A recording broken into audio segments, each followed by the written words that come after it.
Welcome back to Way of the Wrench, and on today's very special episode we are going to be installing everything we need to be able to actually play this cabinet. So we're going to be finishing up the buttons, putting in the plunger, any of the service coin door stuff, our nudging, all that great stuff. So let's get to it.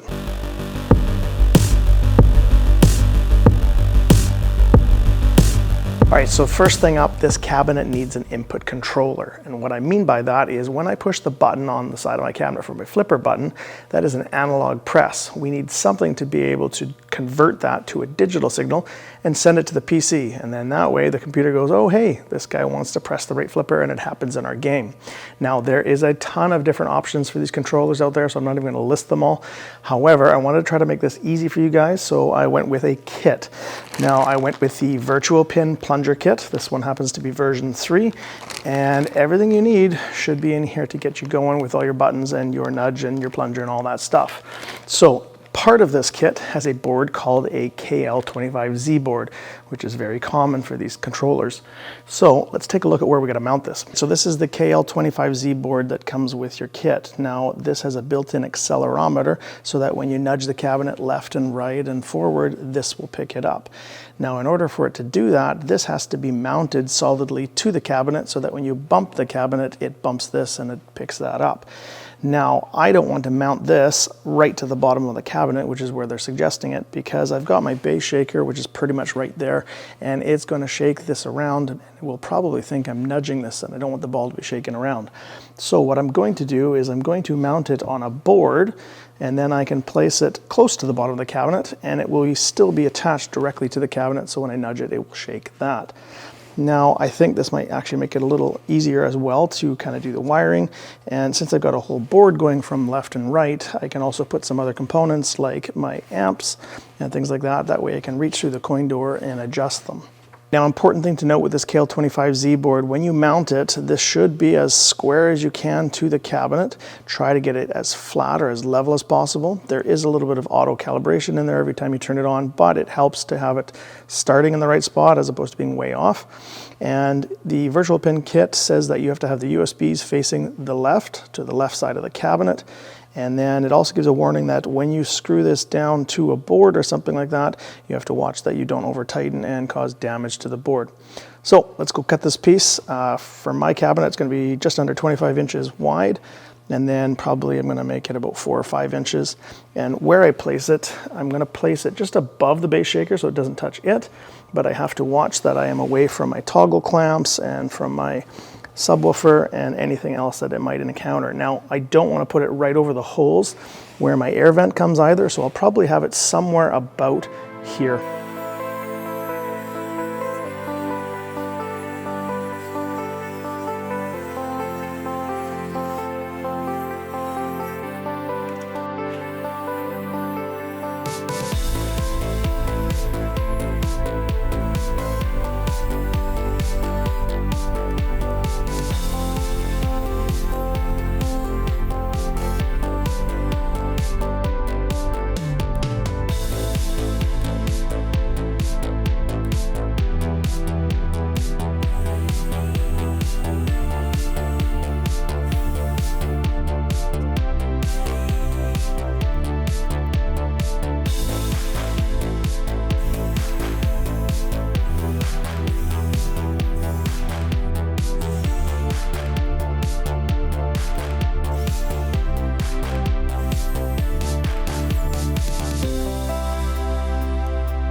Once you got your shelf in place, it's time to figure out what components are going on here and where they are going to go so that we can start kind of fastening down the parts we're doing for this video.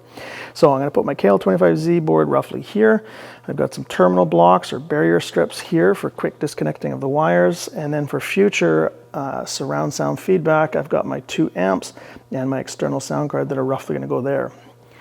Now, for where this board's going to go, keep in mind that we've got the wires for the kit that have to meet to it. So I've got this plunger tube that's got to go over our plunger. That's got to connect, and there is plenty of wire to get to that. And then these are the other wires here. Now they give you a ton of wires, and it's really tempting just to solder on matching color wires and just connect it to the buttons. But I am going to do these barrier strips. That way I can kind of have some quick disconnects here if I want.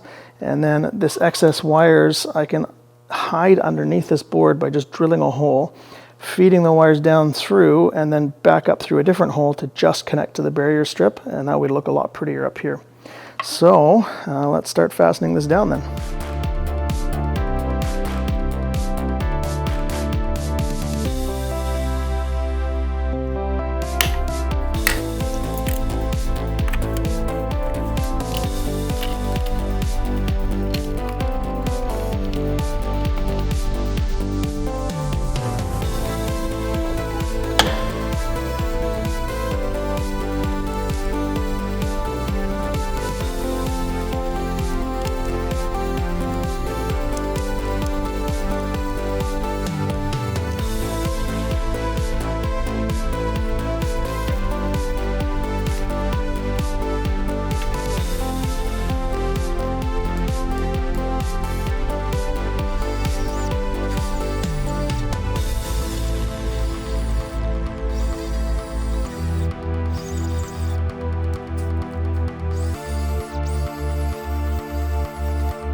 In order for these wires to connect to those terminal blocks, we have to crimp on one of these. This is a fork connector, and the red color on the insulation means that it is a 22 gauge to 16 gauge, so it should fit these 22 gauge wires.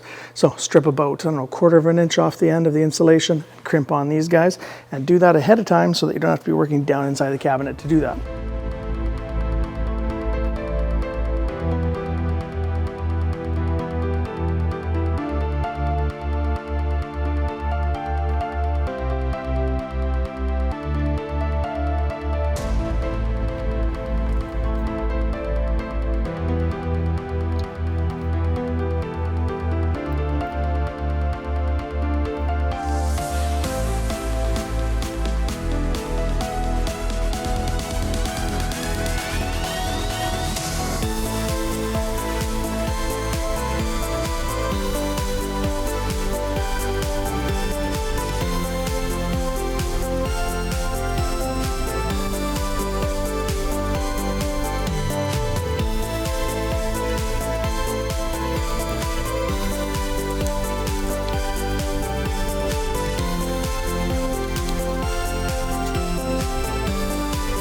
Yeah, that looks great. Just a couple of minutes of extra time just to lay out and drill and sand and put some holes in here, and this looks really quite professional.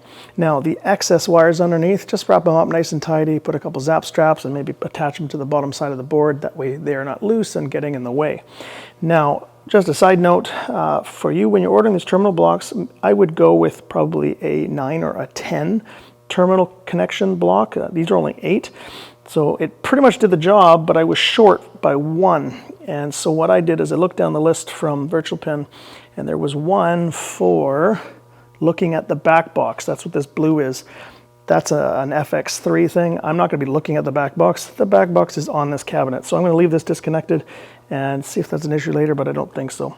So now we are on to installing the plunger so we can get that set up.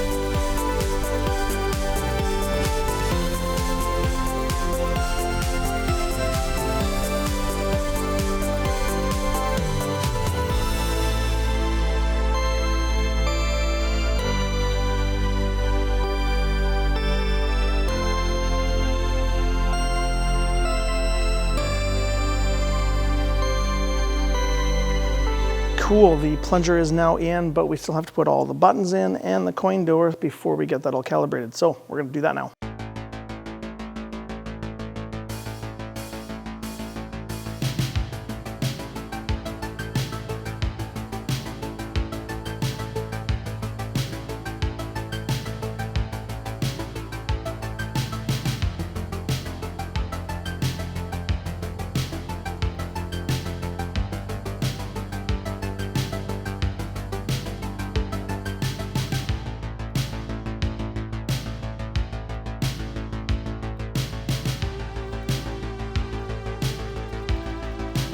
All right, now that we have the coin door installed, we also have to install a coin door switch. That way, when we open up the coin door, the computer will know that we're doing that and allow us to use our service buttons. Now, on the coin door itself, there's a metal tab that when you open and close it, it depresses the switch on the cabinet. Now, you can get this switch and the bracket down in the States for pretty reasonable. However, for me in Canada doing a one-off order, this switch plus the bracket was way too much. So locally up in Canada, I found somebody for this. I will put a link to it in the video description. And then the bracket itself, I couldn't find up here, and I was not going to spend 30 bucks to get it up here from the States. So I'm going to show you how to make one out of aluminum angle iron. First off, grab yourself some angle iron that is 1 inch by 1 inch by 1/8 thick, and then you're going to cut it 3 inches long. Then take the burrs off of both ends with a file.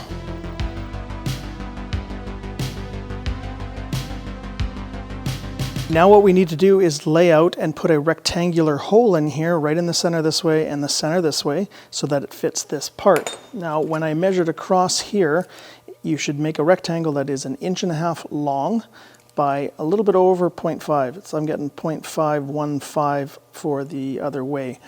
And if you make it 1.5 inches here, there's a little spring-loaded kind of mechanism here in the plastic so that when you get this to fit 1.5 inches, it'll squish this in, and when it gets right past that little hump, it'll kind of snap out and it'll hold it in its place.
Okay, so this switch has a nice tight fit. However, it just pops out if you push it a little bit.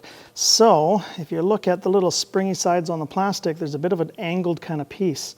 And what's happening is the thickness of this is more than what it's allowing. It's kind of thinking this is going to go into like a sheet metal piece, not something that's 1/8 thick. So all you got to do now is take your file and kind of make a little angle on the backside or make it thinner. That way it just wants to pop and hold it from the backside.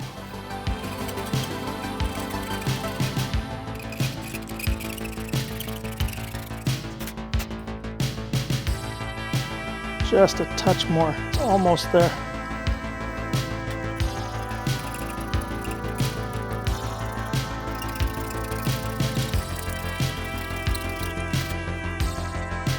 There we go, that's good. Remember, this is only getting pushed this way too, so it's not like it's actually pulling. But yeah, that's secure now.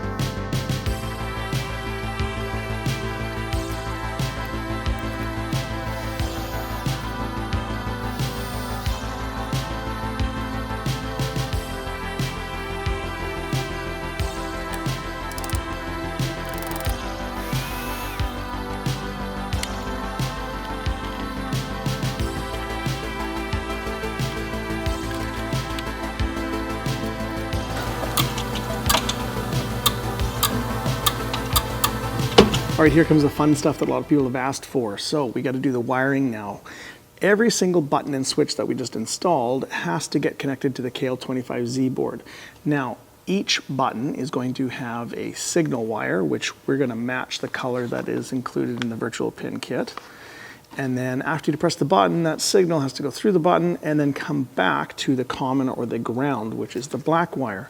Now, because every single button and switch has to have the same black common wire and it's going to the same spot, we can do something called daisy chaining, which is basically making this black wire go from one switch to the next switch, to the next button, to the next button, and so on until it goes back to the kl25z. So you really only have one long wire that connects everything back to the kl25z board.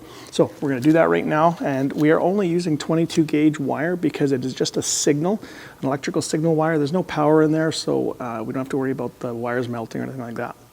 So what I'm going to do is basically start furthest away from my kl25z board with the left magnet button, switch button, and I'm going to go from there, daisy chain it to the left flipper, go to the start button, go to the coin button, go to the exit button, and then just make my way around the cabinet until I get to the end. And what I'm going to do is I'm going to basically just loosely kind of go to the next one so it's not super tight and kind of makes it hard to connect. At the same time, not making it too crazy long as well. And I want to leave it just a touch longer, that way when I go to do the cleanup for the wiring later, it'll be a lot simpler. For these leaf switches, there's only two connections to put the spade connector on. It does not matter which one's which. The buttons with the lamps does matter. So these two end here, those are the ones that we're connecting. And once again, it does not matter which one, but probably do all the same. On these ones, the terminals on the outsides here are actually for the light bulb, so make sure you're not connecting to those ones. And then to get started here, take your black wire, put a female spade connector on it and crimp it on and put it on one of these terminals. And then once you've done that one, the first one, every other one after that is going to have two wires going into the one spade connector before you crimp it. That way it doesn't just end there, it has another wire to come out so that it can daisy chain to the next one. So let's get this going.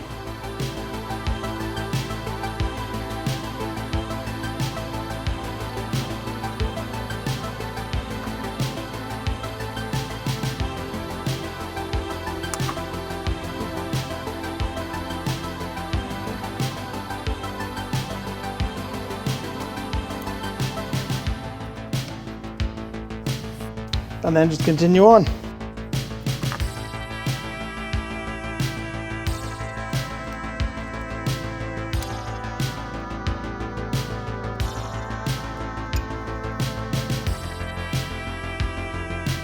Now for wiring your daisy chain ground to your coin door switch, you can use any of the two terminals on either end. So right at the end and the next one in, or the other side right at the end and the next one in. And what that is going to be is a normally closed switch, meaning that those two connections are actually together when the switch is left like this. However, when you close the coin door, this gets depressed and it breaks that contact. There's going to be some more info coming down the road for when we have to program some stuff inside of VPX for this, but for right now, just use the outer two terminals on either end. It'll work for you.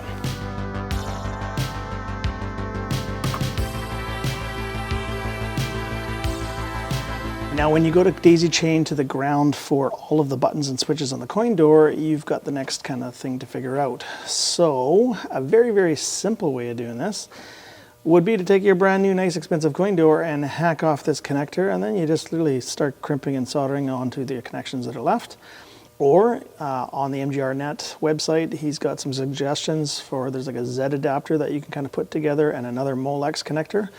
That works, but honestly for me, I have these very cheap DuPont connector kit, and you just get a crimp tool to go with it.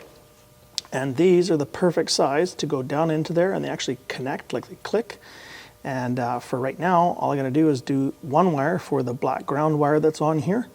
Later on, I'll just have to do one for each of the single wires as well. So I'm going to do that instead, mainly because if I ever want to repurpose or sell this coin door, then I haven't damaged this and it's sitting right here ready to go. So I'm going to do this now. Now to be able to crimp on one of these DuPont connectors, it's a little challenging and it's really finicky. So I'm going to give you a couple tips to be able to show you how to do that. And the other really challenging thing is it's extremely hard for me to show you with really great detail exactly what to do. So I'm going to give a zoomed in view and try to do the best I can to show you how to do these and a little trick to make it easier. All right, so first up, there are male connectors and there are female connectors, so make sure you got the right one. For right now, we're going to be needing the male ones, and all you do is you grab these and you bend it back and forth and it comes off.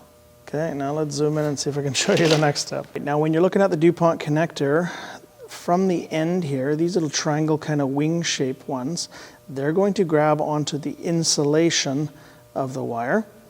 And looking from the side again, the little rectangular kind of spot between that, right there, is what's actually going to grab the wire. Now you don't want the wire too far past there because it could interrupt with your DuPont connection, but a little bit is not that big of a deal. So strip a little bit off of your wire, and then you're going to be putting the wire in. And like I said, where the wire should be sitting is so that that first triangle-shaped wing is going to grab the insulated part of the wire, and then there needs to be some bare wire for this part right here to be able to squish on. So that's how it's got to sit when you do the clamping. So now let me show you what's up with the crimp for the DuPont connector. Now when you look down into the jaws of the DuPont crimp tool, you're going to see that there is kind of roughly in the middle of the jaws, there's a slightly bigger gap and a slightly smaller gap. And there's actually 3 different sizes. The reason for the different sized gaps in here is the triangle wings that wrap around the insulated part of the wire go into the bigger gap. And the smaller gap is going to crimp a little harder where there's no insulation and grab onto the actual wire. Now, what makes it tricky is when you go to put your wire in, and we actually are going to use this one for these DuPont connectors, the issue is that when you try to put in the little kind of triangle shape like this, it's kind of, as you can see, it's not really wanting to fit into that nice little kind of rectangle shaped pocket. So what happens is you put it in there, get your wire ready, and then when you go to crimp, it goes to the side and you have a screwed up connection. So a little trick that I'm going to use is I'm going to start in the very biggest one, and you'll notice that it does go down in there. And some of them you can actually use the second one, but for this one you can see it kind of doesn't want to do that either. So what you can do is put it so that the end of the DuPont connector is touching the edge of that clamp in the right orientation, and then go ahead and clamp it. And what's going to happen is it will partially kind of close both those connections, but from this size over here, the wire will still fit. And once you have that one done, then you can go to the second one, try your wire and put it in there exactly where you need it to be, crimp it, but be careful because it probably won't be tight enough. Very carefully transfer it to the last one, put it near the end, and then fully crimp it, and then you should have a good DuPont connector. Another little weird thing with these plier crimpers is that they're ratcheting, meaning that once you start pressing it, you can't back off to readjust. So it's a little bit tricky. You got to go all the way closed until it lets it open again. That's why we're going to start here, then there, and then get our wire in there and finish it off. All right, so I've got this in the biggest one there, and I'm going to start crimping it down. There we go, and you can see that the edges are not sticking out as far, kind of getting curved a bit. And then I'm going to stick it in the second one, which now fits nice and straight where it's supposed to go. So put it flush with the edge of the pliers, crimp again.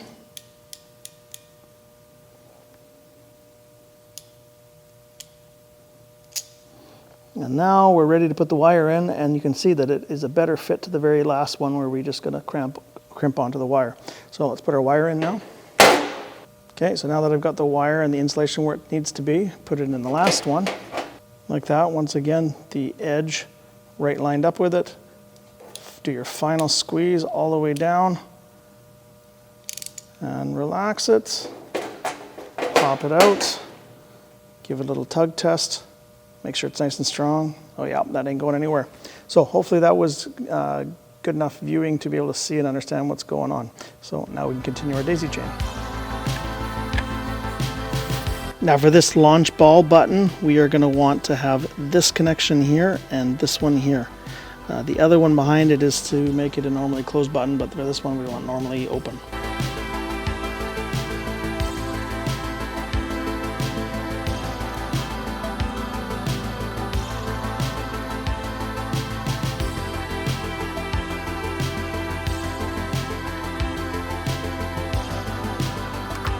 And the very end of our daisy chain is going to go with the terminal block where the black one is for the common ground. And that is the wiring for the ground and common. So now on to each button's individual wire and individual color wire to match this. And simply just going to bring it back from the button, route it up through here and connect it. Now for the signal wires for every single button and switch that's there, they're all color coded based off of the instructions from the Virtuapin kit. So I made sure that I had wires in 22 gauge for those colors, and all I have to do is figure out which color it is and then run that wire all the way down to where the kl25z board is and that terminal block, put a spade connector, plug it in.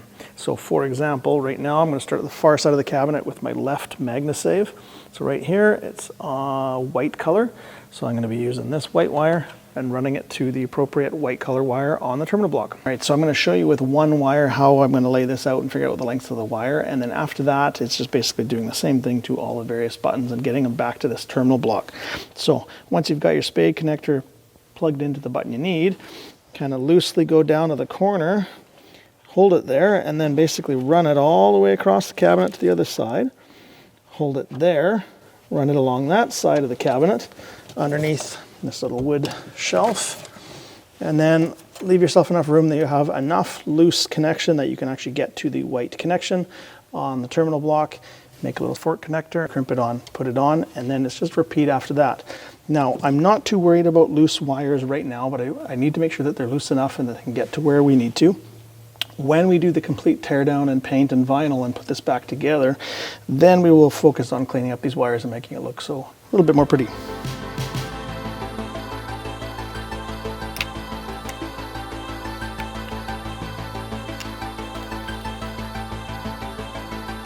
Next up is our coin door. Now, I really wish these instructions were a little bit better from Virtuapin. It seems that there's a bunch of buttons that should be good for VPX or Future Pinball or even FX3. However, there's a bunch of starred ones that are saying it's only for Future Pinball and things that I am never going to use on this cabinet. So in my mind, those should be free inputs to be able to do things like coin door buttons, service buttons, stuff like that. And inside of VPX, just being able to change what that key press is, just like you would with a keyboard. Going in the back end, you can change it to any key you want.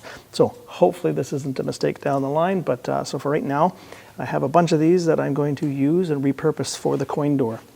So for example, I'm going to use change camera, toggle heads up display, look at back box, and pause.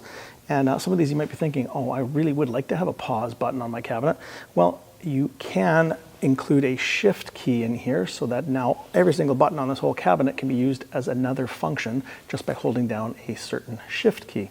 So we'll look at trying to do that later. So off to make some DuPont connectors for these for the coin door.